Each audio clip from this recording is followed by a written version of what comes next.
या शिवगोरक्षधाम या ठिकाणी सर्व उपस्थित साधकजन आणि ज्यांच्यामुळे या भूमीला एक पवित्रतेकुळ पावन तो देश, तिथे हरीचे दास जन्म घेते. या जंगलामध्ये कधी माहीत नव्हतं, मला वाटतं जाग्या जाग्याचा महिमा, आणि या जागेचा काय महिमा आहे काही माहीत नाही. शेतीच्या मला वाटतं मालकही कधी मध्ये या शेतात येत होते. असं ते मला वाटत नाही की रेग्युलर या शेतावर त्यांचं प्रेम नव्हतं. पण या ठिकाणी ज्यांचा पादस्पर्श झाला असे असणारे आमचे गुरुवर्य राऊत बाबा, त्यांनी सांगितलं की मी वाघबाबांच्याकडे राहिलो आणि त्यांच्याकडून खूप काही शिकलो. आणि हे खरंच त्यांनी सांगितलं, दत्तात्रयाने 21 गुरु केल्यास सांगितलं नाही, तसं तर त्यांनी जे जे दिसलं त्याला गुरु मानलं. म्हणून हे बाबांच्या मध्ये असताना एक फार मोठा गुण आहे, जी कुठूनही काही असो, काय मिळतंय ते घेण्यासाठी ते धडपडत असतात. आणि वास्तविक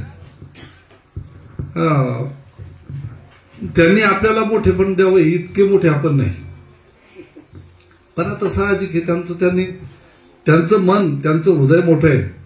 आणि मोठ्या माणसाच्या पाठीमागच भगवान परमात्मा असतो.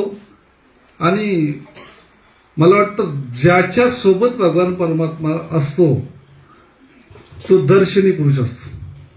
सांगायचं ते असं शास्त्र आहे त्याला. मला वाटतं एक तो अभंगच आहे त्याचा तसा, की ज्या ठिकाणी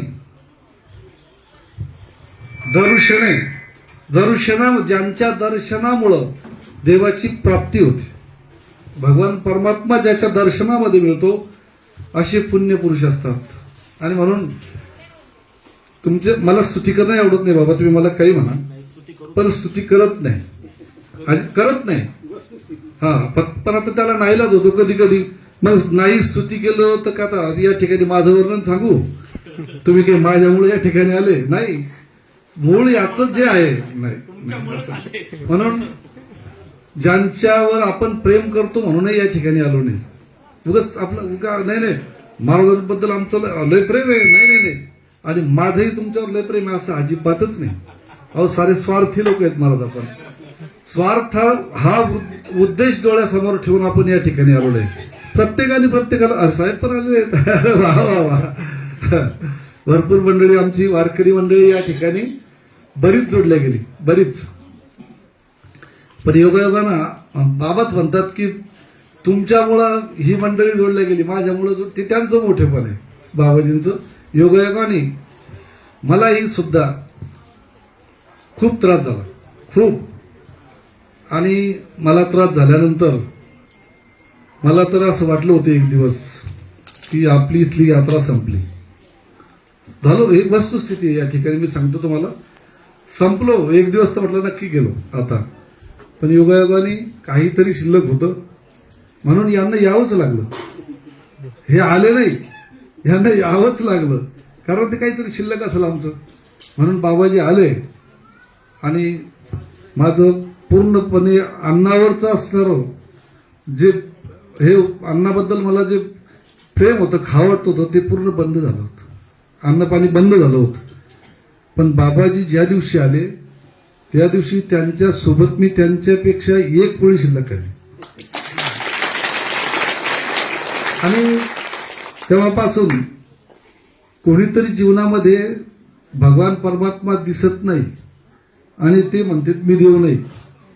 आणि आपणही म्हणू ते कशाचे देव आहे, ते तर आपल्यासारखेच आहेत. आपल्यासारखेच सर्व व्याधीने तेही त्रस्त आहेत. पण कोण जाणे कोणा घडे उपासना, कोण या वचना प्रतिपाळी. भगवान परमात्मा कोणाला काय देईल हे मात्र मलाही माहीत नाही आणि कोणालाच माहीत नाही. म्हणून ही भगवान परमात्म्याची शक्ती कोणाच्या मध्ये तरी संचार करते. मग ती फक्त भूतात करत नाही, नाही तर मग कुठल्या जे दृष्टीचे ते हरिरूप. ही दृष्टी ज्यावेळेला तयार होती आणि मग त्यावेळेला ही अनुभूती माणसाच्या जीवनामध्ये येते.